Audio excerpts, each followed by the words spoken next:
Doubtnut पर। बच्चों हम यहाँ पर पढ़ रहे हैं पाचन और अवशोषण, और आज हम इसी के आगे कंटिन्यू करेंगे जो हमारा टॉपिक चल रहा था, भोजन का पाचन। देखिए हमने इस टॉपिक के अंदर पाचन की बात करी थी कि भोजन का पाचन जो होता है 3 जगहों पर होता है। कौन कौन सा? सबसे पहले हमने मुख देख लिया था, फिर उसके बाद हमने आमाशय देख लिया था। अब बारी आ रही है किस चीज की? छोटी आंत की, है ना। सबसे पहले हमने कहां पर देख लिया था भोजन का पाचन? किसमें देख लिया था? मुख में देख लिया था, है ना। स्टार्च को हमने बदल दिया था किसमें? माल्टोज में। फिर उसके बाद हमने आमाशय में बात करी थी, किसमें? आमाशय में, हमारे पेट में बात कर ली थी। अब इसके बाद अगली बारी जो आ रही है वो आ रही है छोटी आंत की। छोटी आंत में हम पाचन देखने वाले हैं और यही सबसे इंपॉर्टेंट है। लेकिन इसको पढ़ने से पहले दोस्त, ये पढ़ने से पहले, ये छोटी आंत में पाचन पढ़ने से पहले बहुत जरूरी चीज है जो पढ़ना जरूरी है, और वो क्या है? वो है क्या? हमारी पाचन ग्रंथियां। हालांकि ये हमारी एनसीईआरटी में पहले ही दे रखा है पाचन ग्रंथियां, लेकिन ये पाचन ग्रंथियां आपको अभी पढ़ना पड़ेगा छोटी आंत से पहले। क्यों पढ़ना पड़ेगा? देखिए आपने मुख में पाचन पढ़ लिया, हाँ सर मुख में हम लोगों ने पाचन पढ़ लिया, और मुख में कौन निकली थी? लार निकली थी, है ना। तो हमारी 2 मेन पाचन ग्रंथियां, 2 तो नहीं बोलूंगा, वैसे तो 3 मेन पाचन ग्रंथियां हैं, जिसमें से एक है हमारी कौन? लार ग्रंथि, एक है हमारा अग्नाशय और एक है हमारा यकृत। ये 3 मेन पाचन ग्रंथियां आपको पढ़नी है, जिसमें से अग्नाशय हम अभी नहीं पढ़ेंगे, हम पहले 2 पढ़ेंगे। कौन सी? सबसे पहले हम पढ़ेंगे क्या? लार ग्रंथि। फिर उसके बाद हम साथ साथ पढ़ेंगे क्या? यकृत यानी लीवर। अग्नाशय हम बाद में पढ़ेंगे। क्यों? रीजन है, तरीके से पढ़ा जाता है ये वाला चैप्टर, है ना।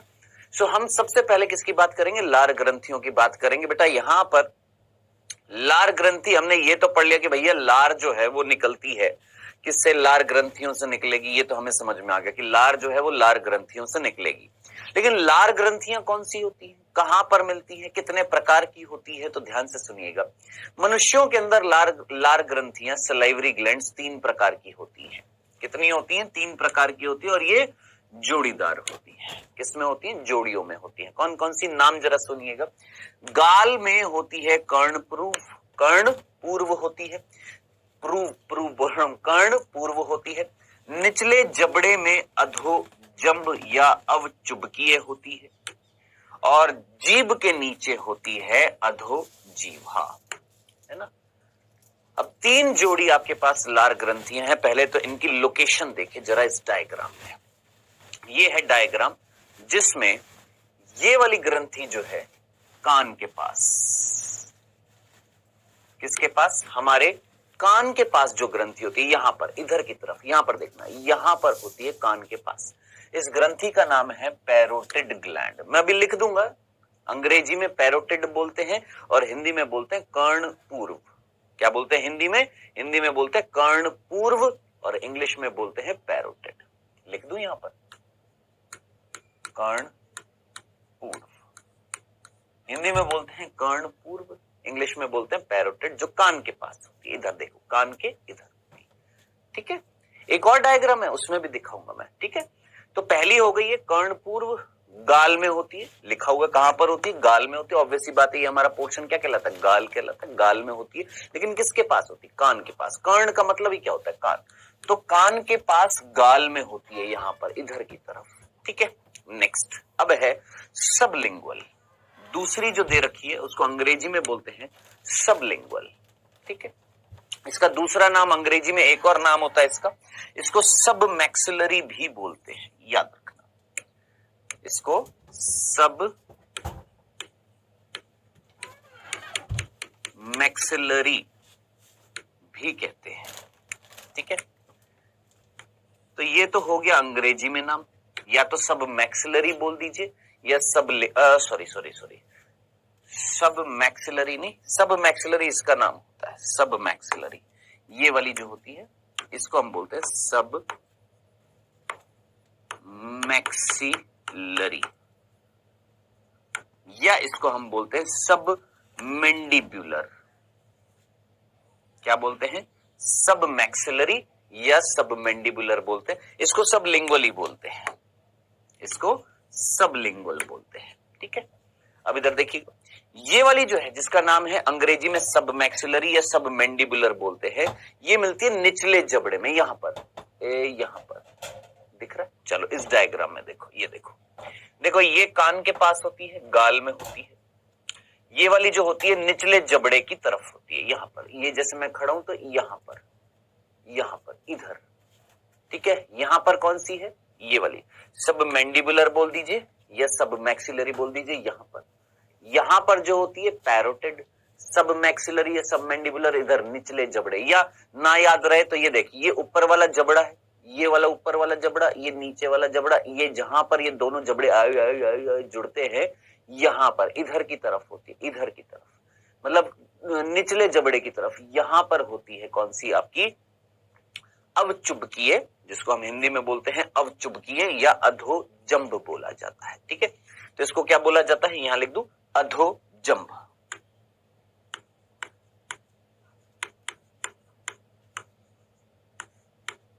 या अवचुबकीय,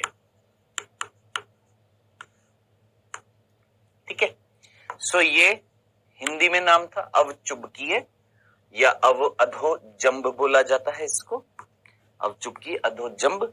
इंग्लिश में बोलते हैं सब मैक्सिलरी सब मैंडिबुलर, कहां पर मिल रही है, निचले जबड़े की तरफ, यहां पर, ठीक है। ये जो नीचे वाला जबड़ा है इधर की तरफ, ये वाली दिख रही है, ये वाली, ठीक है।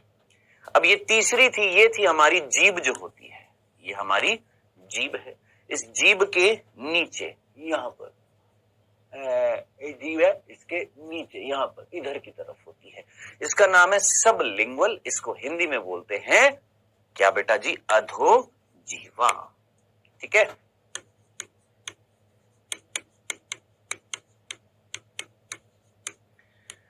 सो ये कुल मिलाकर आपकी 3 प्रकार की ग्रंथियां हैं जो आपने याद रखनी है। मैं यहां पर लिख देता हूं।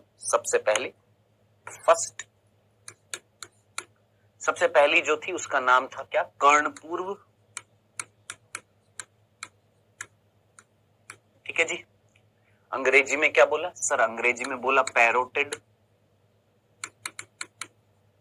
कहां पर मिल रही थी ये आपको पता लग गया है, गाल में मिल रही है, गाल में, कान के पास, ठीक है जी। पहला बिंदु सिंपल सा, गाल में मिल रही है, कान के पास मिल रही है। दूसरा बिंदु ध्यान से सुनना, ये जो 3 जोड़ी आपने ग्रंथियां देखी हैं, ये 3 देखो, एक यहां मिलेगी, एक यहां मिलेगी, एक यहां मिलेगी, एक यहां मिलेगी, ये वाली जो होती है ये जोड़ीदार, मतलब एक इधर होती है एक इधर होती है ना, इस तरीके से, तो तीनों जोड़ीदार है। अब बात आ रही है जो कर्णपूर्व जो होती है, इन तीनों जोड़ियों में से, तीनों जोड़ीदार ग्रंथियों में से, लार ग्रंथियों में से सबसे बड़ी ग्रंथि होती है। तो सबसे बड़ी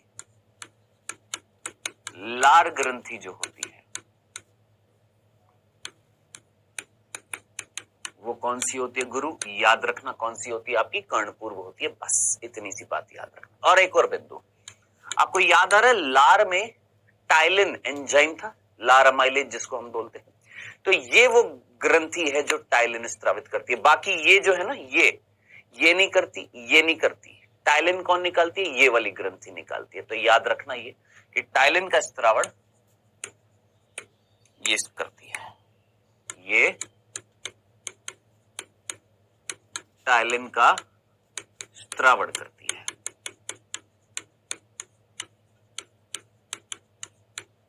भूल मत जाइएगा, टाइलिन का स्त्रावण कौन करती है बेटा, ये करती है। डन, ये थी हमारी पहली कर्णपूर्व। आ जाते हैं दूसरी जो थी उसका नाम क्या था, अधोजंब,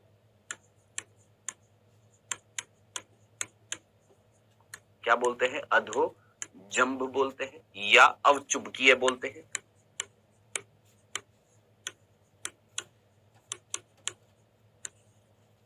ठीक है जी।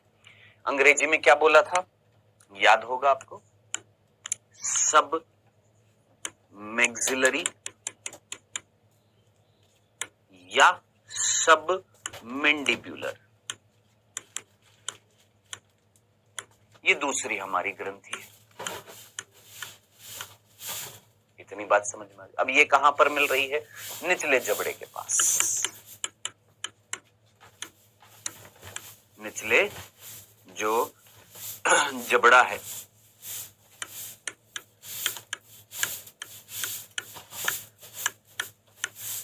निचले जबड़े में मिलती है। लोकेशन बता दी कहां पर मिल रही है, निचले जबड़े में मिल रही है। सिंपल, कोई तकलीफ नहीं थी। ठीक है, अब देखिए ये जो ग्रंथियां जो है, इन ग्रंथियों से नलिकाएं भी निकलती है। ये देखो, ये ग्रंथियों से क्या निकल रही है, नलिकाएं निकल रही है। इन ग्रंथियों से क्या निकल रही है, नलिकाएं निकल रही है।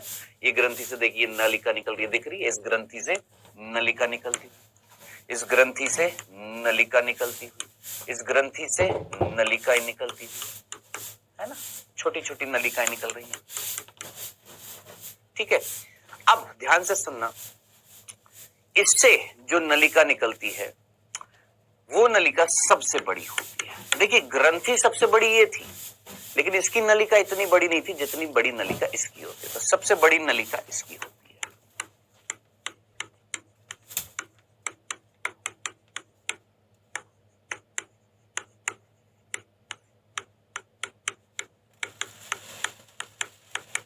ठीक है, इसकी सबसे बड़ी नलिका होती है। ठीक है, उसका नाम वॉर्टन्स डक्ट होता है। इतना डिटेल में याद नहीं रखना है, मैं आपको बता देता हूं। इस नलिका का, इसकी जो नलिका होती है इसका नाम होता है स्टेनसन्स डक्ट। इसकी नलिका जो होती है उसका नाम होता है वॉर्टन्स डक्ट, और इसकी जो नलिकाएं होती है उनको हम बार्थोलिन डक्ट्स बोलते हैं।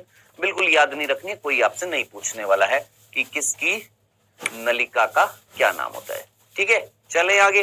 तो ये जरूर याद रखना, इसकी जो नलिका होती है वो सबसे बड़ी होती है। नेक्स्ट, तीसरी लोकेशन जरूर याद रखना, क्योंकि आपका प्रश्न जो आएगा नीट में वो केवल और केवल इससे एनसीईआरटी बेस्ड आएगा। तो यहां पर सिंपल लिखा हुआ है कौन कहां पर मिल रही है, बस। ठीक है, तीसरी जो है उसका नाम है क्या बेटा, अधोजीवा।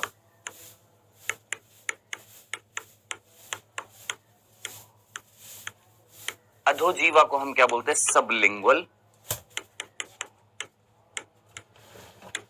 ठीक है जी, और इसमें मात्र 2 बिंदु याद रखने हैं आपने। क्या, ये सबसे छोटी ग्रंथि होती है। लोकेशन कहां पर मिल रही है, लोकेशन आप जानते हैं, जीभ के नीचे, जीवा के नीचे मिल रही है, और ये सबसे छोटी ग्रंथि होती है। सबसे छोटी ग्रंथि जो होती है इन 3 जोड़ियों में से सबसे छोटी ये होती है, सबसे बड़ी ये होती है। इसकी नलिका सबसे लंबी होती है। टाइलिन एंजाइम ये स्रावित करती है, बाकी ये दोनों नहीं करती है। खत्म खल्लास। लोकेशन ये कहां पर मिल रही है, गाल में मिल रही है, कान के पास। ये कहां पर मिल रही है, निचले जबड़े में मिल रही है। ये कहां मिल रही है, जीभ के नीचे मिल रही है। खत्म। बताइए, इससे बाहर कोई प्रश्न नहीं जाने वाला आपका नीट में। इतनी सी चीजें याद रखनी, किससे संबंधित, लार ग्रंथियों से संबंधित। डन। और ये ग्रंथियां जो है सारी की सारी मिलकर क्या स्त्रावित कर रही हैं, सर लार स्त्रावित कर रही है, जिसको हम क्या बोलते हैं, सलाइवा कहते हैं। और लार में क्या मिल रहे थे, 2 प्रकार के एंजाइम याद रखने अकॉर्डिंग टू प्योरली एनसीईआरटी। क्या, एक मिल रहा है लाइसोजाइम जो जीवाणुओं के खिलाफ कार्य करेगा, और एक मिल रहा है टाइलिन जिसका दूसरा नाम लार अमाइलेज, जो क्या कर रहा था, स्टार्च का पाचन कर रहा था, उसको माल्टोज में बदल रहा था। खत्म। और उसके अलावा क्या मिल रहे थे सर, उसके अलावा मिल रहे थे हमारे वैद्युत अपघट मिल रहे थे, सोडियम पोटेशियम क्लोरीन बाइकार्बोनेट्स ये मिल रहे थे। खत्म। इससे ज्यादा कुछ याद नहीं रखना है आपने। सिंपल तरीके से चीज याद रखनी, इससे ज्यादा कुछ नहीं। डन। ये थी बेटा हमारी लार ग्रंथि। अब दूसरी ग्रंथि पर आते हैं, वो है बहुत मेन, जिसका नाम है यकृत। सेकंड जो ग्रंथि है वो है बहुत इंपॉर्टेंट, जिसको हम बोल रहे हैं यकृत, अंग्रेजी में बोलते हैं लीवर। ध्यान से सुनिएगा, ये है बहुत इंपॉर्टेंट ग्रंथि। सबसे पहला बिंदु बेटा यहां पर लीवर में, वो ये, हमारे शरीर की सबसे बड़ी ग्रंथि जो है वो कौन है, शरीर की सबसे बड़ी ग्रंथि, मानव शरीर की सबसे बड़ी ग्रंथि यानी ग्लैंड, हमारे बॉडी की सबसे बड़ी ग्लैंड जो है वो कौन है बेटा, याद रखना, आपकी यकृत जो है वो सबसे बड़ी ग्रंथि है। दूसरा बिंदु ध्यान से सुनिए, ये जो यकृत जो होता है लगभग 1.25 से 1.5 किलो के आसपास इसका वजन होता है। यानी इसका वजन अगर देखें तो लगभग 1.2 से 1.5 किलोग्राम के आसपास होता है। ठीक है, कहां पर होती है, लोकेशन अगर हम देखें तो हमारा मध्यपट होता है, मध्यपट यानी डायाफ्राम, मध्यपट जो होता है जिसको हम डायाफ्राम बोलते हैं। ठीक है, इस डायाफ्राम के नीचे होती है कहाँ होती है? डायाफ्राम। ये इस तरीके से डायाफ्राम है, तो इस डायाफ्राम के नीचे होती है। कहां पर? दाईं ओर, दाईं यानी राइट साइड में। ठीक है, सो देखिए यहां पर, इधर ये, अब ये वाली जगह कौन सी है मेरी? राइट है कि लेफ्ट है? राइट है ना, मेरे राइट में मिल रही है, हाँ मेरी दाईं ओर मिल रही है। तो यहां पर डायाफ्राम है, इस तरीके से डायाफ्राम है, गुंबद आकृति का होता है, और यहां पर लीवर होता है। डन। तो लोकेशन बता दी, वजन बता दिया, सबसे बड़ी ग्रंथि है, याद रखना सबसे महत्वपूर्ण ग्रंथि है हमारे अंदर। 500 से ज्यादा, 500 से ज्यादा कार्य संपन्न करती है। याद रखना हमारे अंदर 500 से ज्यादा कार्य ये संपन्न करती है। कौन? लीवर। नेक्स्ट, अब ये दो पालियों में बटी होती है। कितनी?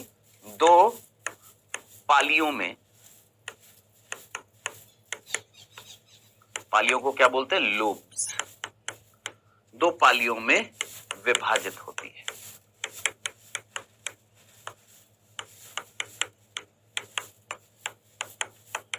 देखिए संरचना को देखिए, ये देखिए, ये आपको दिखाई दे रहा है हमारा ये लीवर है। इस लीवर में ये वाला भाग जो होता है इसको हम बोलते हैं राइट लोब या दाईं पाली, है ना, और ये वाला जो होता है, ये वाला, इसको बोलते हैं बाईं पाली। याद रखना अराउंड 60% पोर्शन जो होता है लीवर का वो ये बनाता है, और अराउंड 40% भाग जो होता है लीवर का वो बाईं पाली बनाती है। राइट लोब जो होता है, राइट लोब जो होता है बड़ा होता है, ये वाला भाग जो होता है बड़ा होता है, ये कंपैरेटिवली छोटा होता है। राइट जो होता है एक लीवर का 60% पोर्शन बनाता है, और ये वाला अराउंड लेफ्ट लोब जो होता है ये अराउंड 40% पोर्शन बनाता है। बताइए जनाब, यहां तक की बात समझ में आ गई? सिंपल सी बात थी, कोई कंफ्यूजन नहीं था। एक बार यहां पर पढ़ लेते हैं क्या लिखा हुआ। देखो, यकृत मनुष्य की सबसे बड़ी ग्रंथि। ठीक है जनाब, ये हमने देख लिया। इसका भार जो है लगभग 1.2 से 1.5 किलोग्राम है, यानी सवा एक, मतलब 1200 ग्राम से 1500 ग्राम, यानी 1200 ग्राम को हम क्या बोलेंगे? 1 किलो 200 ग्राम, 1 किलो 500 ग्राम, है ना। तो सवा से 1.5 किलो के आसपास इसका वजन होता है। कहां पर होती है? मध्य पट के ठीक नीचे होती है। कहां पर? मध्य पट, तो ये रहा पूरा मध्य पट में, लेफ्ट की राइट? राइट में होती है, ये नहीं लिखा, याद रखना। उदर में होती है, ये वाला भाग कौन सा होता है? उदर होता है। ठीक है, इसमें दो पालियां होती है, मैंने आपको बता दिया कितने लोब्स होते हैं, दो पालियां होती हैं। कौन सी पाली बड़ी होती है ये आप समझ गए हैं, राइट वाली बड़ी है, लेफ्ट वाली छोटी है, ये भी नहीं बता रखा है। ठीक है, अब इसके अंदर क्या मिल रहा है वो हम पढ़ेंगे। यहां पर ध्यान से सुनिएगा,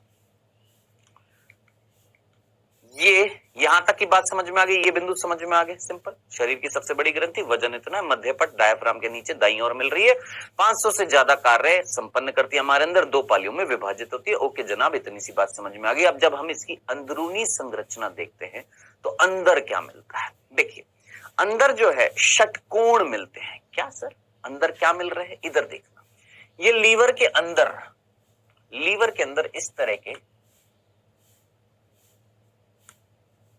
संरचनाएं मिलती है। अच्छा, ये रंग कैसा होता है? इसका गहरा भूरा रंग होता है।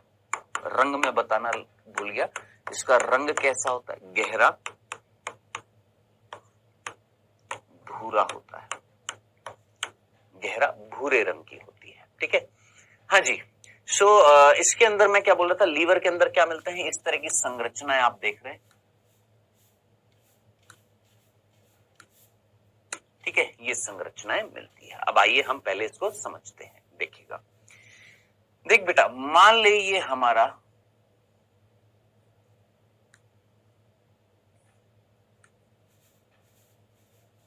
लीवर है। ठीक है, ये हमारा लीवर था जिसके दो भाग हैं, एक राइट और एक लेफ्ट, एक दाईं पाली है और एक बाईं पाली है। लिखने की जरूरत नहीं है, समझ में आ गया। अब अंदर क्या मिल रहा है? इस तरीके से संरचनाएं मिल रही हैं।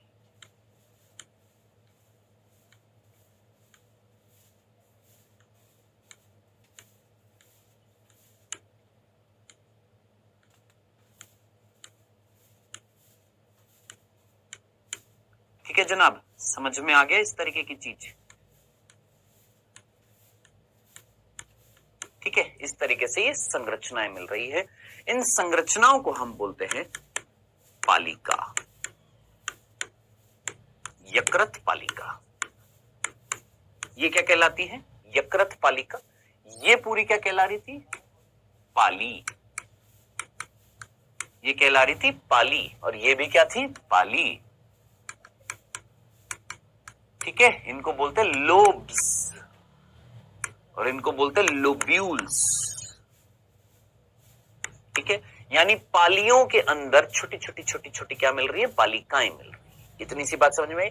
यकृत की 2 पाली, प्रत्येक पाली के अंदर छोटी छोटी छोटी छोटी क्या मिल रही है? पालिकाएं मिल रही है। तो क्या मैं ये नहीं बोल सकता यकृत पालिकाएं जो है वो संरचनात्मक और यहीं पर कार्य होने वाला है क्रियात्मक इकाई? क्या सर समझ नहीं आया? मैंने कहा दोस्त मैं तुमसे एक सिंपल सी बात पूछता हूं, मेरे अंदर कार्य कहां हो रहे हैं और मेरी संरचना कौन बना रहा है? आप बोलेंगे सर हमारी जो संरचनात्मक और क्रियात्मक इकाई होती है वो कौन होती है? कोशिका। कोशिका हमारे अंदर कार्य करती है और कोशिका ही हमारी संरचना बना रही है। मैंने कहा ठीक है। मैंने कहा ये लीवर है, इस लीवर की संरचना किसने बनाई है? सोच, ये जो लीवर जो था इसकी संरचना कौन बना रहा था? अगर ये ना होती, अगर ये संरचनाएं ना होती, लीवर बन पाता नहीं। और इन्हीं के अंदर कार्य संपन्न हो रहा है। तो संरचनात्मक और क्रियात्मक इकाई लीवर की वो कौन है? सर ये यकृत पालिकाएं हैं।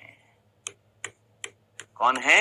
ये यकृत पालिकाएं हैं। हेपैटिक लोब्यूल्स बोला जाता है अंग्रेजी में। क्या बोला जाता है? हेपैटिक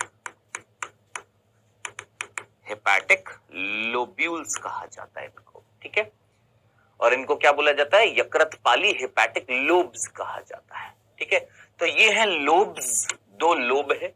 यानी यूं सोचो 2 कमरे हैं और प्रत्येक कमरा छोटे छोटे छोटे छोटे भागों में विभाजित है। प्रत्येक संरचना का नाम है पालिकाएं। ओके सर, अब हमने एक पालिका को बाहर निकाला।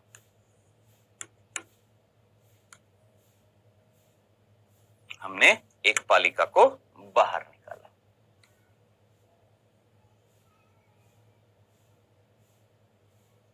इस तरीके से ये एक पालिका मिल रही थी। सर अच्छा नहीं लग रहा, दूसरा देखते हैं हमारे पास अगर कोई शेप होगी तो। है क्या? है क्या? है क्या? है क्या? हाँ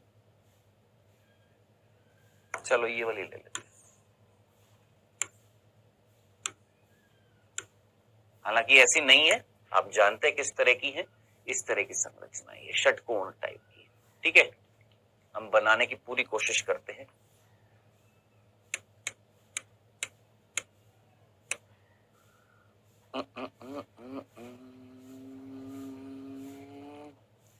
नहीं है जी हमारे पास, वैसे बना लेते हैं।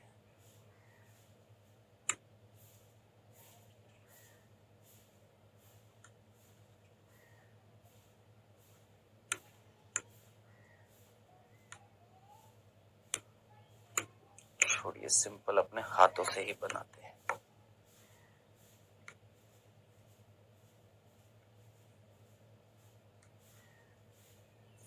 थोड़ा बड़ी बनाते हैं। अरे बन जा भाई।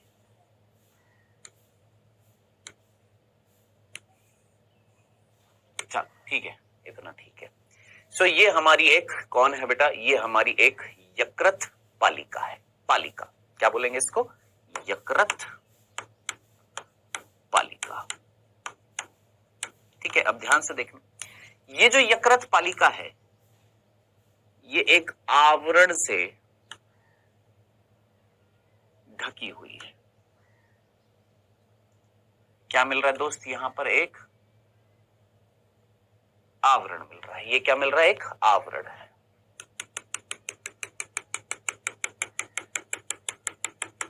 इस आवरण का नाम आपने भूलना नहीं है क्योंकि प्रश्न पूछा जाता है यहां से। ये जो आवरण यहां पर मिल रहा है इस आवरण को बोला जाता है ग्लीसंस कैप्सूल। इसको हम क्या नाम देते हैं? ग्लीसंस कैप्सूल। देखिए यहां पर लिखा हुआ, आपने याद रखना है। क्या बोलते हैं इसको? ग्लीसंस कैप्सूल। ठीक है, तो देखिए क्या लिखा हुआ, प्रत्येक पालिका एक संयोजी ऊतक की एक पतली परत से ढकी होती है, जिसे हम क्या बोलते हैं, ग्लिसन्स कैप्सूल कहते हैं। ठीक है, ये लिख देता हूं यहां, ग्लिसन्स कैप्सूल। सर अंग्रेजी में भी ग्लिसन्स कैप्सूल ही कहते हैं। समझ में आया? तो ये कौन है सर? ये एक आवरण था, एक पतली सा आवरण है। ये एक पतला सा आवरण जो मिल रहा है, इसका नाम है ग्लिसन्स कैप्सूल, जो पालिका पर, प्रत्येक पालिका पर मिलेगा। प्रत्येक पालिका पर क्या मिलेगा?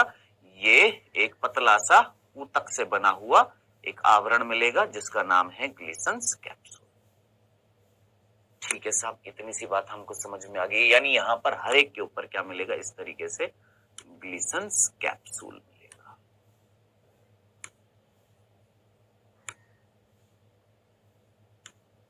डन?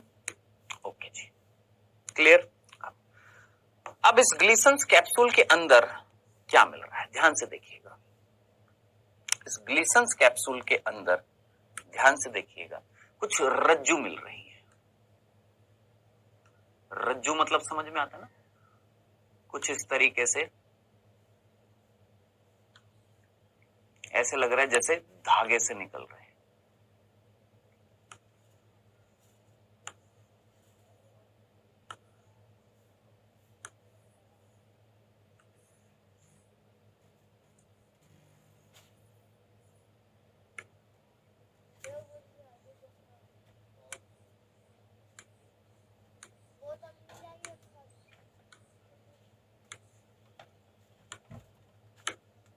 ठीक है जनाब, ये जो धागे धागे धागे से आपको दिखाई दे रहे हैं, एक्चुअली ये कोशिकाओं से बने हुए हैं। किससे बने हुए हैं दोस्त?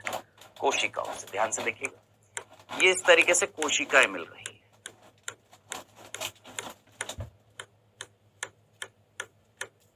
इनको बोला जाता है यकृत कोशिका। क्या मिल रही है अंदर? यकृत कोशिकाएं मिल रही है। ठीक है, इन सभी के अंदर यकृत कोशिकाएं मिल रही है। सबको बनाने की जरूरत नहीं है, ऐसे कर देता हूं। क्या मिल रही है अंदर? यकृत कोशिकाएं मिल रही है।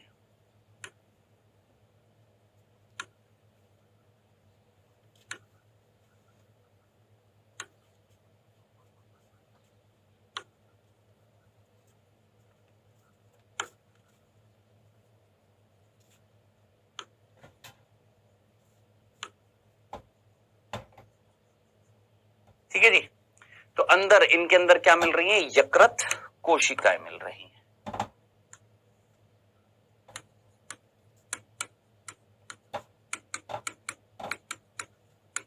बोलिए जनाब, इतनी सी बात समझ में? अब इस डायग्राम पर आओ, देखो। ये थे क्या? लोब्यूल्स यानी पालिका। हमने एक पालिका निकाली, इस पालिका के अंदर एक आवरण मिल रहा है। हाँ सर, ये आवरण का मतलब क्या था? इस आवरण को हमने क्या बोला? ग्लिसन्स कैप्सूल बोला। ठीक है, अब इस ग्लिसन्स कैप्सूल को थोड़ा सा जूम करके मैं आपको दिखाता हूं यहां पर।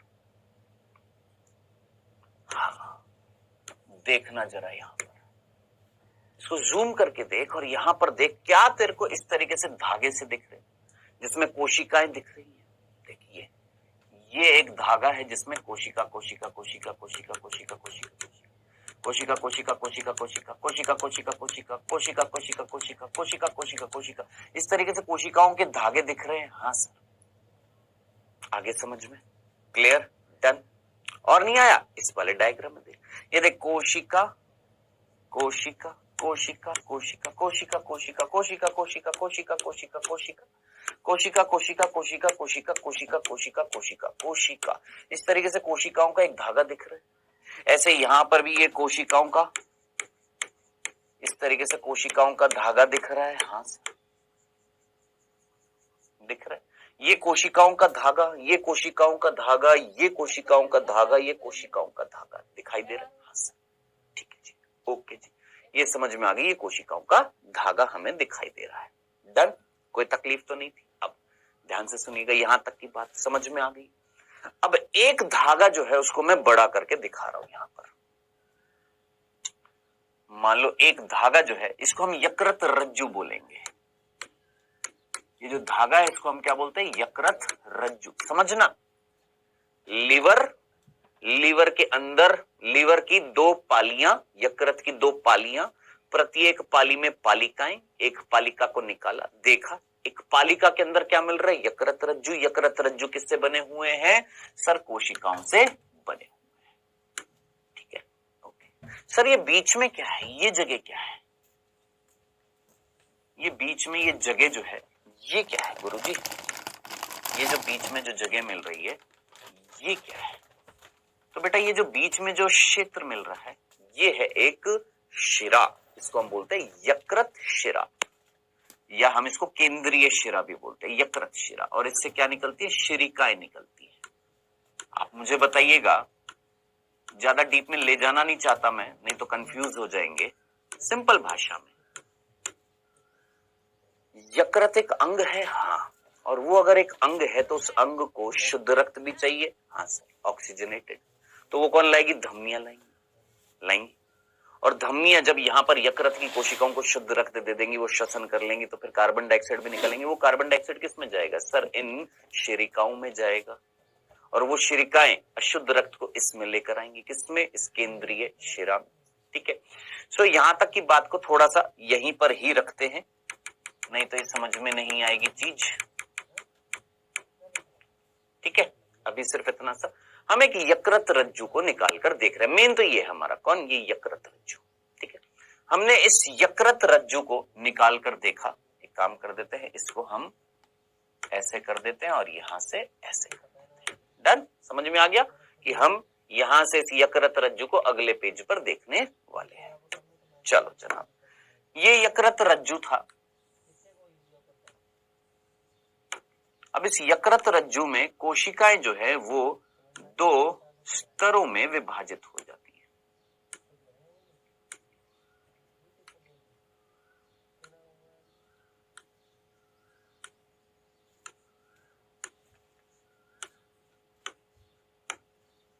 क्या आपको इस यकृत रज्जु के अंदर, इस धागे के अंदर जो यकृत कोशिकाएं हैं वो दो स्तरों में विभाजित होती हुई दिखाई दे रही है? हाँ सर। ये कौन है?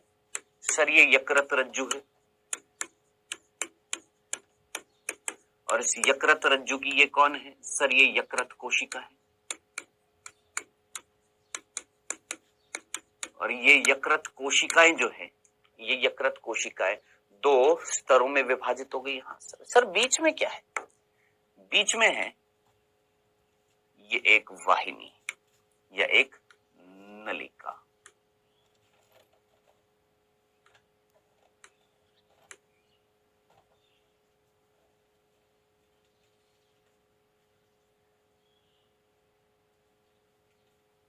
ये एक नलिका है। ठीक है, ये नलिका इन दोनों रज्जु, ये नलिका इन दोनों इस यकृत रज्जु के अंदर जो यकृत कोशिकाओं की दो स्तरें थी उनके बीच में मिल रही है। ठीक है, अब ये जो नलिका जो होती है, अब इसको जरा इस डायग्राम में देखना, ध्यान से देखना, वापस से देखना। आपको ये यकृत रज्जु दिख रही है, केवल इस पर फोकस करना ध्यान से, केवल इस पर। ये एक मान ले यकृत रज्जु है, दिखाई दे रहा? इस यकृत रज्जु के अंदर कोशिका दिखाई दे रही है।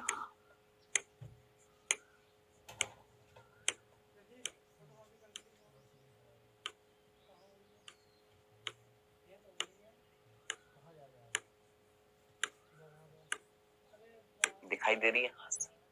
अब इन कोशिकाओं के बीच में देखे ग्रीन कलर की संरचना दिख रही है।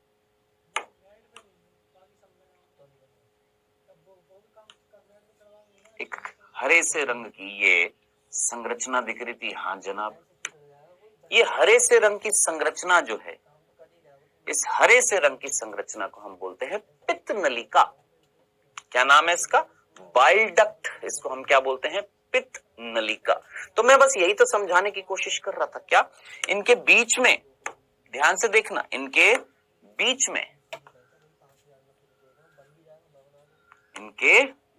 में इस तरीके से क्या निकल रही हैं? पित्त नलिकाएं। अलग रंग से दिखाऊं? इसी से ठीक है। ठीक है, क्या है इनके बीच में? सर ये पित्त नलिका है।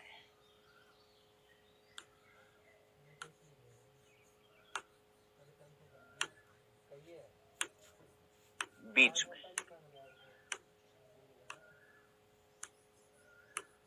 समझ में आ गया? ठीक है, बीच में कौन है? सर ये पित्त नलिका है।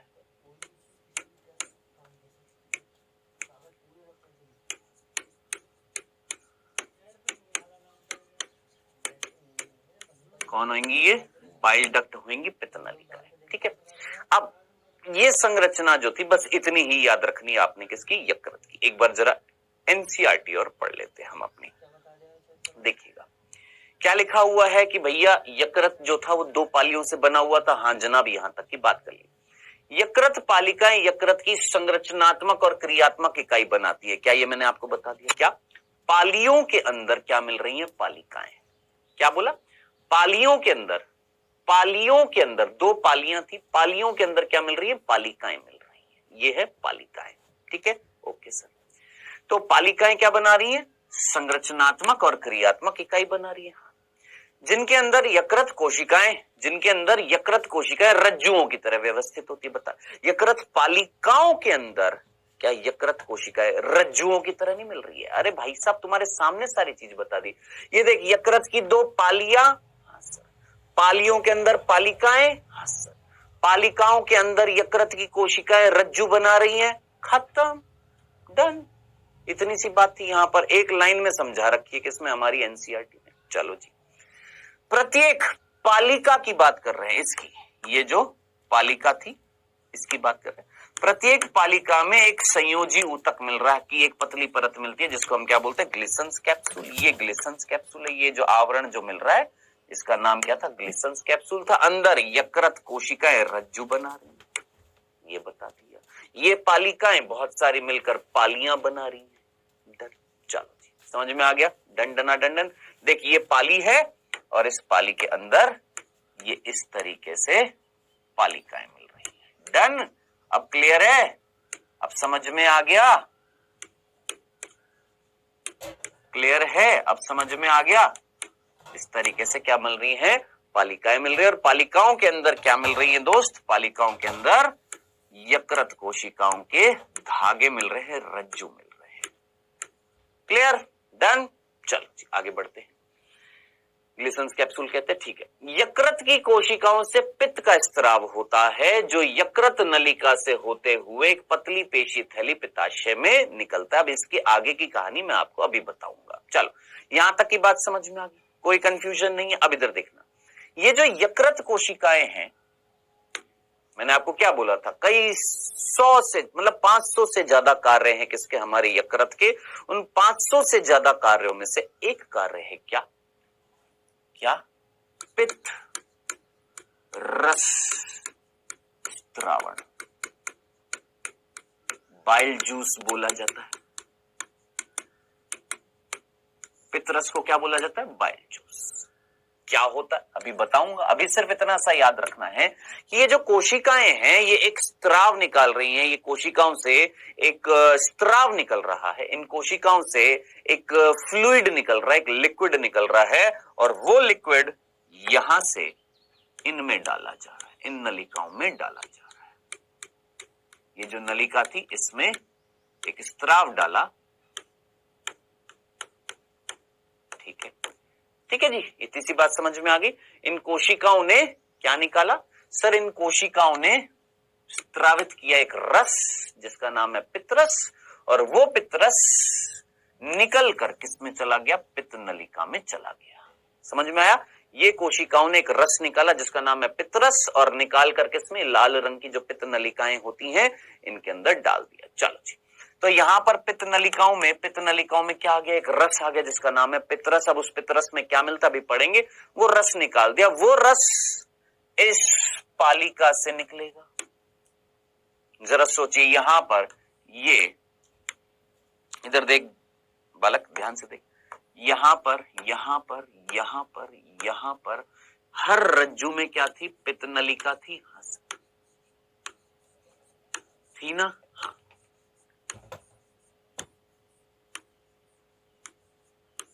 ठीक है। और ये सारी नलिकाओं से वो जो पितरस है कलेक्ट होकर कलेक्ट होकर कलेक्ट होकर कलेक्ट होकर कलेक्ट होकर कलेक्ट होकर कलेक्ट होकर कलेक्ट होकर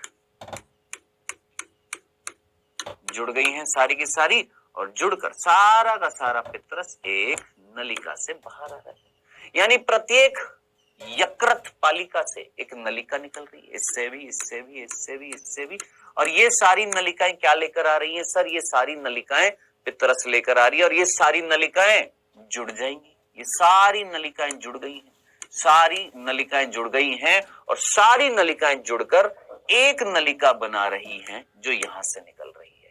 सिमिलरली सारी नलिकाएं यहां से भी निकलकर यहां से जुड़कर प्रत्येक, ये देखिए इस तरीके से पालिकाएं हैं, है ना? पालिकाएं हैं। हाँ सर, मैं वैसी पालिका नहीं बना रहा हूं, इस तरीके से ये क्या है? पालिकाएं हैं। पालिकाओं से निकलकर ये पित्त नलिकाएं जुड़कर इस पाली से बाहर आ रही है। सो क्या बोलूंगा मैं? इस पाली से एक नलिका बाहर आ रही है, इस पाली से एक नलिका बाहर आ रही है। हाँ जी, इनको बोलते हैं यकृत नलिका। ये है यकृत नलिका, ये है यकृत नलिका। इसको हम बोलेंगे दाईं यकृत नलिका। ये क्या कहलाएगी? दाईं यकृत नलिका। और ये क्या कहलाएगी? बाईं यकृत नलिका। यानी इस तरीके से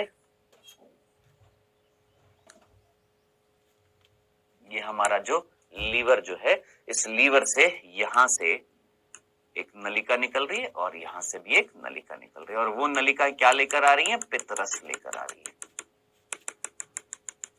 क्या लेकर आ रही है? पितरस लेकर आ रही है। इसको हम बोलेंगे बाईं यकृत नलिका,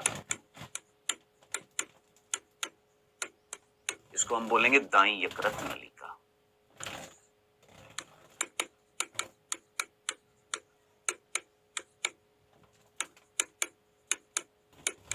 ठीक है, समझ में आ गया? और ये दोनों नलिकाएं जुड़ गई, ये दोनों नलिकाएं जुड़कर, ये दोनों नलिकाएं जुड़कर सबसे पहले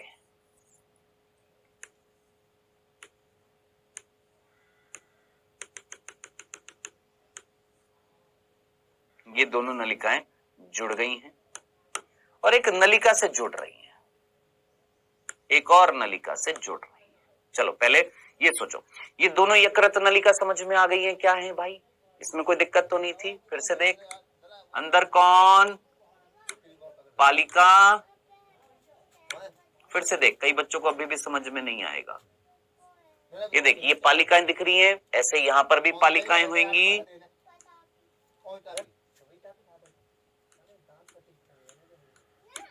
डन? ओके। इनसे क्या निकल रही है?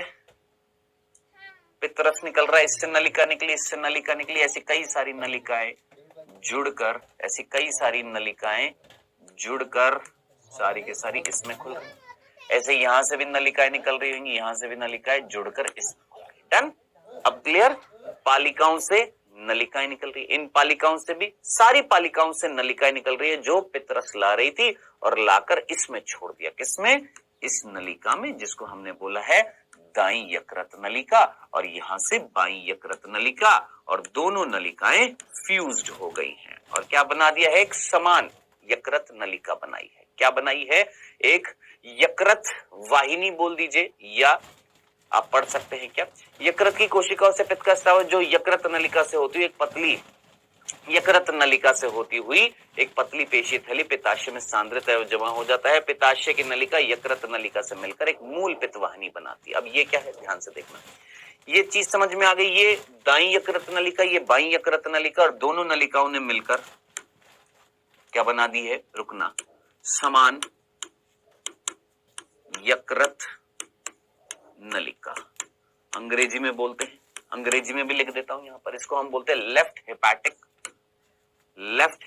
Duct, left hepatic duct. इसको हम बोलते हैं right hepatic duct.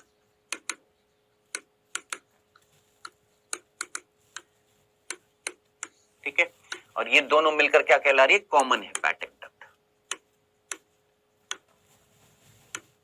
Common hepatic duct, या सिंपल इसको हम क्या बोल देते हैं? यकृत नलिका। सिंपल, याद ना रहे तो सिंपल, यकृत नलिका। क्यों? क्योंकि राइट और लेफ्ट दोनों मिलकर यकृत से ही तो आ रही है, तो इसको हम क्या बोलेंगे? यकृत नलिका या common hepatic duct. Okay sir. अब ये जो यकृत नलिका जो थी, इस यकृत नलिका में कौन है? पितरस। अब ये जो आपको दाई पाली दिख रही है ना, कौन सी पाली थी? ये दाई पाली थी। इस दाई पाली के नीचे,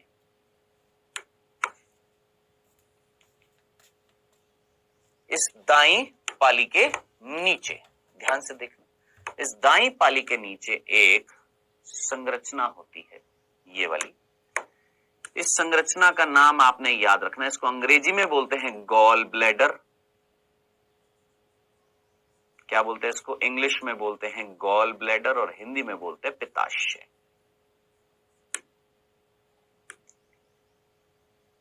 इससे भी एक नलिका निकल रही है।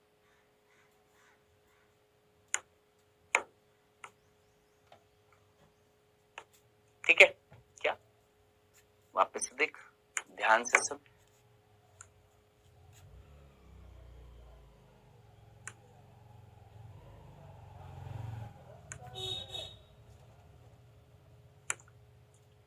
हाँ जी, तुमको ये दाई यकृत नलिका दिखाई दे रही है? हाँ सर। तुमको ये बाई यकृत नलिका दिखाई दे रही है? हाँ सर। दोनों क्या लेकर आ रही थी? पितरस लेकर आ रही थी। दोनों को जोड़ दिया हमने, जोड़कर क्या बोला? सर यकृत नलिका। मैंने कहा ठीक है सर। ये कौन थी? यकृत नलिका। अब ये जो संरचना जो है, इस संरचना को हमने क्या बोला है? Gall bladder. क्या नाम दिया? इस संरचना का नाम है बेटा जी, याद रखना है, क्या? गॉल ब्लैडर है। ठीक है, जिसको हम अंग्रेजी में क्या बोलते हैं? गॉल ब्लैडर बोलते हैं,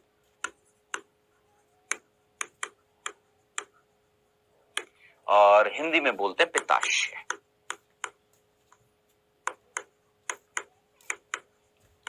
हिंदी में बोलते हैं पित्ताशय और इंग्लिश में बोलते हैं गॉल ब्लैडर। ठीक है, अब ये क्या कर रहा था गॉल ब्लैडर?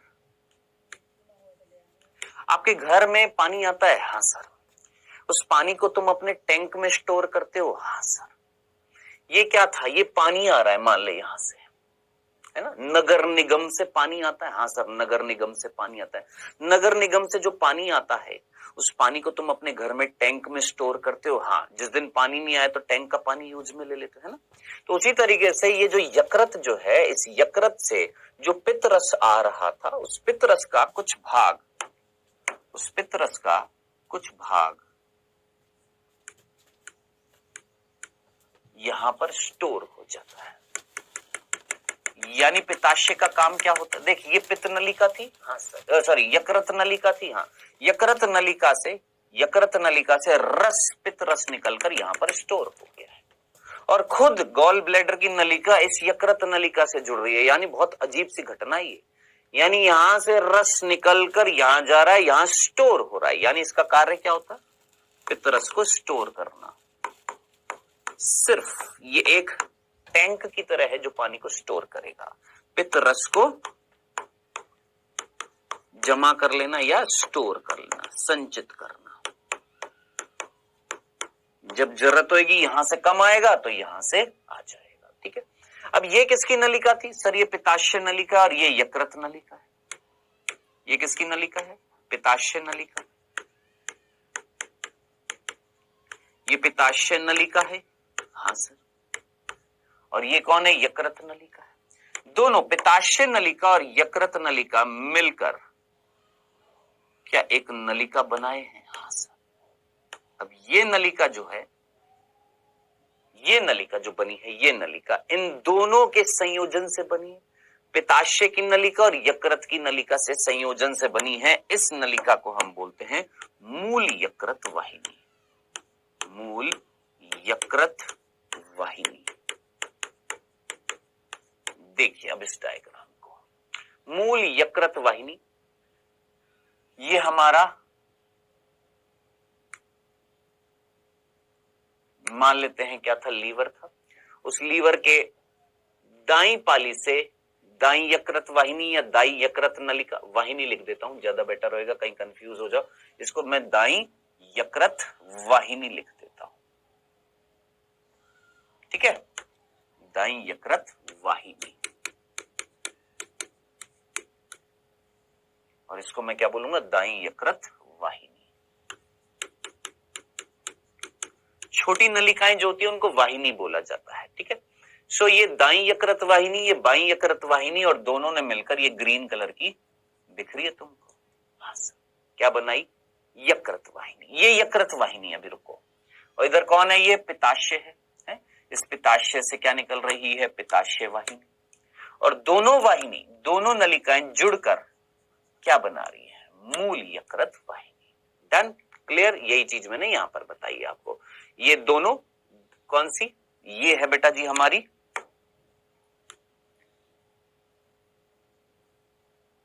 कौन है, ये है हमारी दाई यकृत वाहिनी, बाई यकृत वाहिनी, दोनों ने मिलकर क्या बना दी, यकृत वाहिनी। ये पिताशय की वाहिनी, इसको हम क्या बोलेंगे, पिताशय वाहिनी,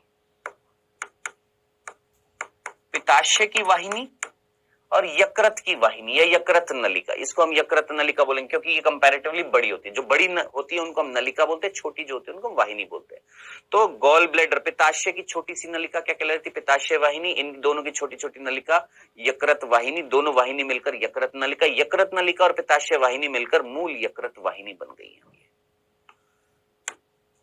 ठीक है। इसको हम बोलते हैं बाइल डक्ट।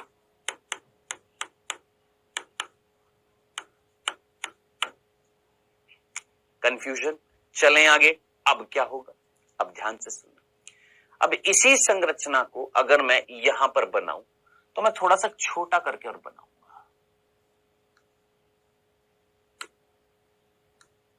ये गॉल ब्लैडर है,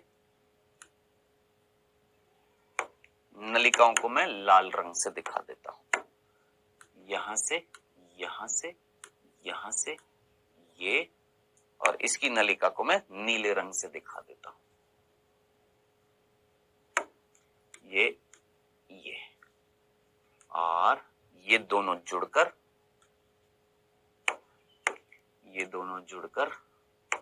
जो नलिका मैं दिखा रहा हूं वो कौन से रंग की दिखा देता हूं, काले रंग की। अब ठीक है जी, समझ में आ गया, ओके जी, क्लियर। लाल लाल यकृत वाहिनी, दाई यकृत वाहिनी, बाई यकृत वाहिनी, दोनों मिलकर यकृत नलिका, फिर इससे पिताशय से कौन आ गई, पिताशय वाहिनी, दोनों मिलकर मूल यकृत नलिका या मूल यकृत वाहिनी। चल अब क्या होएगा, अब ध्यान से सुनिएगा बेटा। अमाशय से भोजन कहां गया था, सर अमाशय से भोजन आएगा छोटी आंत में। मैंने कहा ठीक है, ये अमाशय है,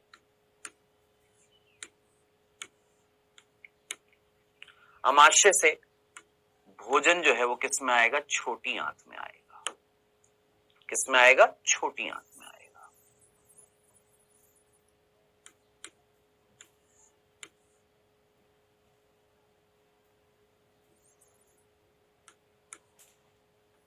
इसको भी रुक जाते हैं ऐसे,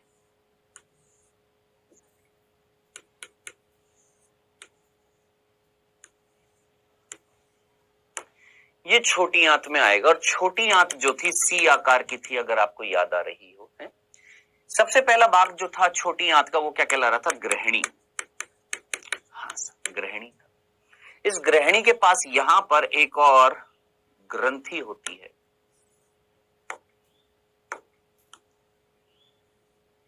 ठीक है जी। ये जो ग्रंथि जो है इसका नाम है अग्नाशय।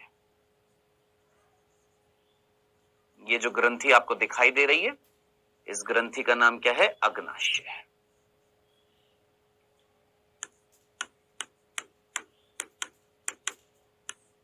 ठीक है, ओके सर। अब ये अग्नाशय से एक नलिका निकल रही है। अग्नाशय क्या करेगा, अग्नाशय रस निकालेगा। हाँ, वो अग्नाशय रस इस नलिका से आएगा। हाँ सर, ये अग्नाशय की नलिका है।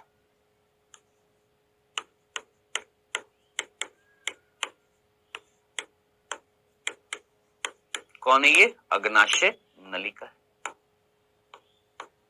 तो अग्नाशय नलिका क्या लेकर आ रही है सर, अग्नाशय नलिका जूस लेकर आ रही है जिसका नाम है पेनक्रियाटिक जूस। भाई अग्नाशय को क्या बोलते हैं, पेनक्रियाज। तो पेनक्रियाज से जो जूस आएगा उसको हम पेनक्रियाटिक जूस बोलेंगे। अग्नाशय से जो रस आएगा उसको अग्नाशय रस बोलेंगे। वो अग्नाशय नलिका लेकर आ रही है ना। अब इधर देखिएगा, ऊपर की तरफ आइएगा थोड़ा सा, ये किसकी नलिका थी सर? ये पित्ताशय की नलिका थी। ये नलिकाएं जुड़कर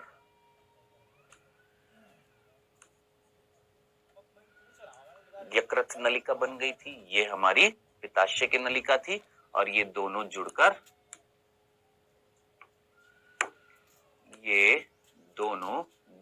क्या बनाई थी सर? मूल यकृत वाहिनी। क्या बनाई थी दोस्त? मूल यकृत वाहिनी बनाई थी। हाँ सर, ये मूल यकृत वाहिनी थी। अब ये मूल यकृत वाहिनी पीछे से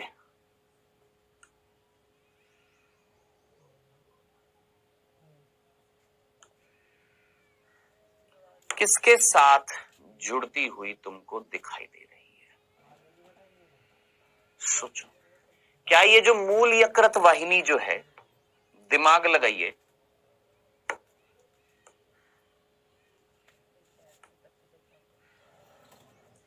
क्या ये जो मूल यकृत वाहिनी जो थी, कौन थी ये? मूल यकृत वाहिनी।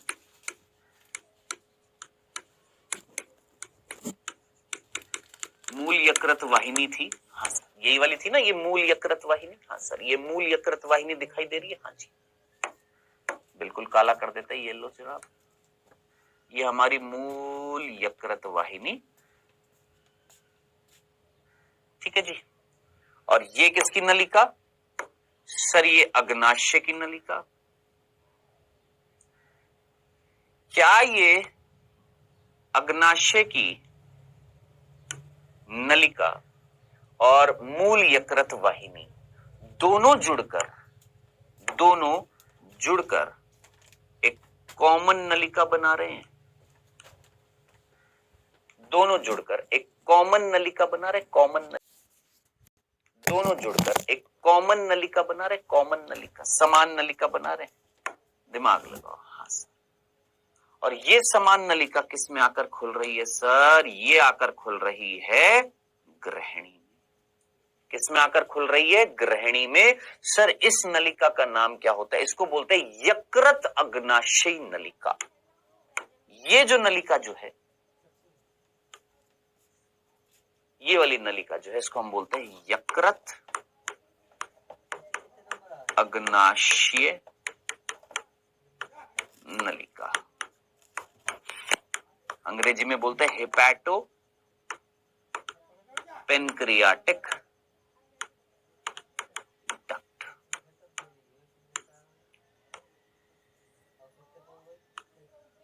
यानी कुल मिलाकर जो पित्त रस आ रहा था वो अग्नाशय रस की, देख अग्नाशय से अग्नाशय रस आ रहा है। हाँ, लीवर से और यहां गॉल ब्लैडर से कौन सा आ रहा था? बाइल जूस, पित्त रस। ये नलिका क्या लेकर आ रही थी? ये काली वाली क्या लेकर आ रही थी? पित्त रस। ये नीली वाली क्या लेकर आ रही थी? अग्नाशय रस। दोनों की दोनों जुड़ गई है। ये दोनों की दोनों जुड़ गई हैं और जुड़कर एक कॉमन नलिका बना दी और वो नलिका ग्रहणी में आकर खुली है, ड्यूडेनम में आकर खुली है। इस कॉमन नलिका का, ये जो कॉमन नलिका जो आपको दिखाई दे रही है, ये कॉमन नलिका जो थी, इस कॉमन नलिका, ये जो गुलाबी रंग की आपको दिखाई दे रही है, ये है यकृत अग्नाशय नलिका। अब जरा सोच, इस नलिका का नाम देख, यकृत क्यों पड़ा इस नलिका का नाम? क्योंकि इसमें यकृत से आ रहा है पित्तरस। अग्नाशय क्यों पड़ा? क्योंकि इसमें अग्नाशय से आ रहा है अग्नाशय रस। तो दोनों रस इस नलिका से आएंगे किसमें? ग्रहणी में। अब इसका नियंत्रण कौन करेगा? ऐसे थोड़ा ना निकलता जाएगा जूस, ऐसे थोड़ा ना निकलेगा। अब यहां पर क्या मिलेगी? एक संरचना जिसका नाम है अवरोधनी। क्या मिलेगी? एक संरचना मिलेगी जिसको हम क्या बोल रहे हैं? अवरोधनी। क्या बोल रहे हैं? अवरोधनी। और इस अवरोधनी को हम क्या बोलते हैं? ओडी की अवरोधनी। ये जो संरचना जो है ये वाली, इसको हम बोलते हैं ओडी की अवरोधनी। देखिएगा जरा, यहां पर ये लिखा हुआ है ओडी की, ओडी अवरोधनी। ठीक है, लिख देता हूं पहले, फिर आपको दिखाता हूं।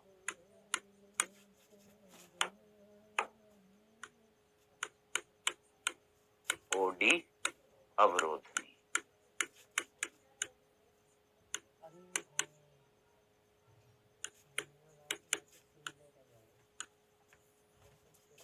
भाई भाई कुल मिलाकर ये गार्ड है।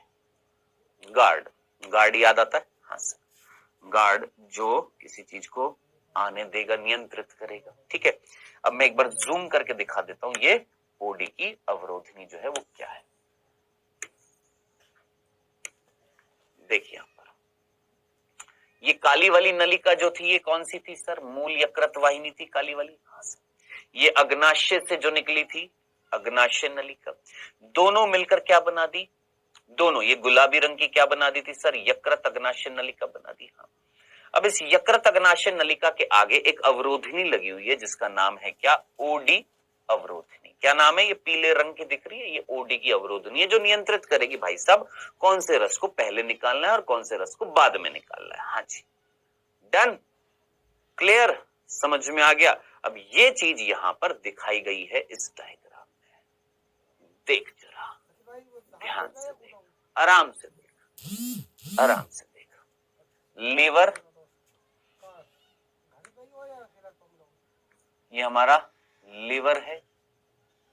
ठीक है, यहां से नलिका, यहां से नलिका, दोनों पालियों से नलिका मिक्स होकर यकृत नलिका, फिर पित्ताशय नलिका, दोनों मिलकर मूल यकृत वाहिनी।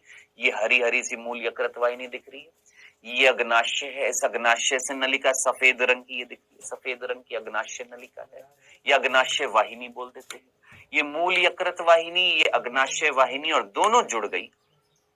ये देखिए दोनों जुड़ गई, ये दोनों जुड़ गई, जुड़ गई, दिख रही है ये हरी हरी सी, ये सफेद सफेद सी, दोनों जुड़ गई है और दोनों जुड़कर क्या कहला रही है? यकृत अग्नाशय वाहिनी कहला रही है। चलो हर जगह वाहिनी वाहिनी लिखा हुआ तो हम भी यहां पर वाहिनी लिख देते हैं, वाहिनी वाहिनी वाहिनी वाहिनी, और ये भी वाहिनी। बेसिकली जो बड़ी होती है ना नलिका, उनको नलिका बोलते हैं, उनके छोटे रूप को हम वाहिनी बोल रहे हैं, तो हम इसको भी वाहिनी बोलते हैं। मूल यकृत वाहिनी बोला हर जगह मूल, हाँ ठीक है, हर जगह मैंने वाहिनी लिखा है। हाँ, बाई यकृत वाहिनी, दाई यकृत वाहिनी, यकृत, इसको भी हम यकृत वाहिनी लिख देते हैं, यकृत वाहिनी, है ना। यकृत वाहिनी, पित्ताशय वाहिनी, दोनों मिलकर मूल यकृत वाहिनी, मूल यकृत वाहिनी, मूल यकृत वाहिनी अग्नाशय वाहिनी के साथ मिलकर यकृत अग्नाशय वाहिनी। Done, clear. यहां तक की बात आशा करते हैं आपको पूरी की पूरी समझ में आ गई होगी। अब बात आ रही है, ध्यान से सुनना बेटा। हमारे पेट में जो रस, हमारे पेट में जो आया था बोलस, याद आ रहा है आपको? याद आ रहा है? कोई बोलस नाम की कोई चीज आई थी। हाँ सर, बोलस आया था। उस बोलस पर किसने कार्य किया था? जठर रस। जठर रस कैसा था? अम्लीय था, जिससे एक पेस्ट बन गया था। बन गया था, ये बोलस किसमें बदल गया था? एक पेस्ट। ये बोलस था। हाँ सर, और ये बोलस एक पेस्ट में बदल गया था, जिसको हमने क्या बोला था? याद कर, चाइम के काइम। बोलस किसमें बदल गया था? काइम में है। अब ये काइम जब यहां पर आएगा, आगे आएगा यहां पर, ये काइम छोटी आंत में जब आएगा तो अपने साथ कैसा वातावरण लेकर आएगा? अम्लीय के क्षारीय? अम्लीय। सोच, ये जिस वातावरण से आ रहा है काइम, पेट से आ रहा है। हाँ, पेट में कैसा वातावरण है? अम्लीय। अब ये अपने साथ कैसा वातावरण लेकर आएगा यहां पर? सर अम्लीय वातावरण लाएगा। सोच, यहां से ये अवरोधनी थी, जठर निर्गम और ग्रहणी की अवरोधनी थी यहां पर। यहां से जब काइम आएगा तो अपने साथ कैसा एनवायरमेंट लेकर आएगा? कौन सा? यहां से कोई चीज जब यहां आएगी तो कैसा वातावरण लेकर आएगी? सर अम्लीय। मैंने कहा अब ये जो होता है ना, ये अग्नाशय जो होता है, इस अग्नाशय की वाहिनी के अंदर कौन है? सर अग्नाशय रस है। कौन है? अग्नाशय रस है। ध्यान से सुनना। और उस अग्नाशय रस में कौन है? Sir enzyme. और ये एंजाइम कभी भी अम्लीय वातावरण में काम नहीं करते हैं, ये केवल क्षारीय परिस्थितियों में कार्य करते हैं। ये एंजाइम केवल क्षारीय माध्यम में कार्य करते हैं। कौन से माध्यम में कार्य करते हैं? क्षारीय। अब इधर सोच, यहां से जो एंजाइम आएंगे, कौन से? इधर देखना, ध्यान से देखना। यहां पर जो एंजाइम होंगे इस अग्नाशय रस के अंदर, जो यहां पर कार्य करने के लिए पहुंचेंगे, उनको कैसा वातावरण मिल जाएगा दोस्त? सर अम्लीय क्यों? क्योंकि ऊपर से जो भोजन आ रहा है, जो पेस्ट आ रहा था, कौन? काइम। ऊपर से ये जो पेस्ट आ रहा था काइम, ये काइम कैसा वातावरण लेकर आ रहा है? अम्लीय। कहां पर? ग्रहणी में कैसा वातावरण लेकर आ रहा है? अम्लीय। और इसी ग्रहणी में जो अग्नाशय वाहिनी से अग्नाशय रस के जो एंजाइम यहां पर निकलेंगे, वो अग्नाशय रस के एंजाइमों को कौन सा माध्यम चाहिए? क्षारीय। सर काम ही नहीं कर पाएंगे। सोचना भाई, इस जगह पर कौन सा वातावरण लेकर आ रहा है भोजन? अम्लीय। और इससे जो एंजाइम आ रहे हैं वो किस में काम करेंगे? क्षारीय। तो क्षारीय तो है नहीं, अम्लीय वातावरण आ रहा है, तो हमें क्या करना चाहिए? सर अम्लीय वातावरण को क्षारीय में बदलना पड़ेगा, तभी तो इस अग्नाशय के एंजाइम काम कर पाएंगे। तो सबसे पहला काम क्या होएगा? छोटी आंत में जब हम पाचन की बात करेंगे तो छोटी आंत में हमें अम्लीय वातावरण को क्षारीय वातावरण में बदलना पड़ेगा। अब ये कौन करेगा सर? तो ये जो रस आ रहा है ना, पित्तरस, ये करेगा। तो इसके बाद जो अगला लेक्चर होएगा, उस लेक्चर में हम यहां पर पित्तरस और अग्नाशय रस के एंजाइम देखेंगे। माफ करिएगा, पित्तरस में कोई एंजाइम नहीं होता, अग्नाशय रस के एंजाइमों की बात करेंगे। हमारे अंदर टोटल 5 रस निकलते हैं। देख, एक मुख में निकलता है जिसको हमने लार बोला, उसमें एंजाइम थे, पाचनीय रस था। फिर हमारे पेट में निकला कौन? जठर रस। जठर रस में भी क्या होते हैं? एंजाइम थे। फिर उसके बाद ये कौन सा? यकृत से आया पित्तरस, इसमें एंजाइम नहीं होते हैं। अग्नाशय से जो रस आएगा उसमें भी क्या होंगे? एंजाइम। और एक और होता है जिसको हम आंत रस बोलते हैं, सक्कस एंटेरिकस, उसमें भी होते हैं एंजाइम, वो हम नेक्स्ट लेक्चर में पढ़ेंगे।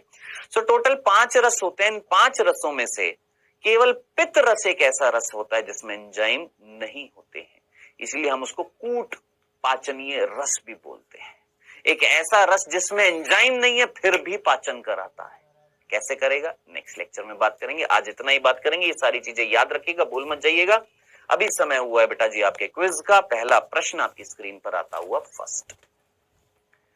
ब्रूनर ग्रंथि कहां पाई जाती हैं? ब्रूनर ग्लैंड्स कहां पाए जाते हैं? ईसोफेगस में, ईसोफेगस यानी ग्रसिका, ड्यूडेनम यानी आपकी ग्रहणी, आंत, आंत, अमाशय, पेट।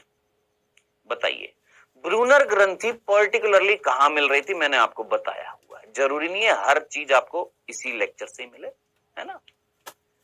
पढ़ा हुआ है आपने। ब्रूनर ग्रंथि सोचिए कहां पर मिल रही थी, मैंने आपको बताया हुआ है दोस्त, ब्रूनर ग्रंथि कहां पाई जा रही थी। अगला प्रश्न, शरीर की सबसे बड़ी ग्रंथि, अग्नाशय, ग्रहणी, यकृत, थायराइड। बहुत सिंपल सा, जल्दी से लगाइएगा, सिंपल सा। हमारे शरीर की सबसे बड़ी ग्रंथि कौन सी है?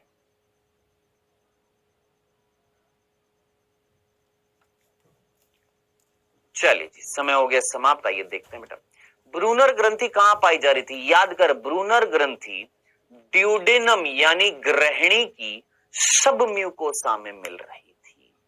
कहां मिल रही थी ब्रूनर ग्रंथि? ड्यूडेनम यानी सब, ड्यूडेनम यानी ग्रहणी की सब म्यूकोसा में मिल रही थी। क्या कार्य कर रही थी? मैंने बोला तो बताऊंगा, अभी बताया नहीं है, बताऊंगा। नेक्स्ट, शरीर की सबसे बड़ी ग्रंथि, सिंपल सा बेटा, सबसे बड़ी ग्लैंड जो है हमारे शरीर की वो कौन है? यकृत है। सिंपल। चल, ये था बेटा जी क्विज, सिंपल सा। नेक्स्ट लेक्चर में अभी कंटिन्यू रहेगा, भोजन का पाचन अभी खत्म नहीं हुआ, अभी छोटी आंत में पढ़ना है अभी, ठीक है। मिलेंगे नेक्स्ट लेक्चर में। Bye bye, take care.